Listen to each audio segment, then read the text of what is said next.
দিনও দেখলাম তারা যে প্যান্ডেল করেছে, আমি যাওয়ার আগে প্যান্ডেল শেষ কি মানে ভেঙে গেছে, মানে পুরো ভরাট হয়ে গেছে আর কি।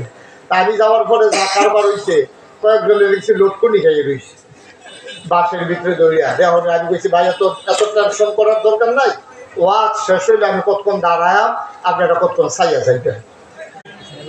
গলা ছেড়ে দিয়ে পড়ুন আল্লাহুম্মা সাল্লি আলা। 11টা বছর অনেকবার উদ্যোগ নেওয়া হয়েছে, কিছু মানুষের জন্য আমি সেখানে যেতে পারিনি।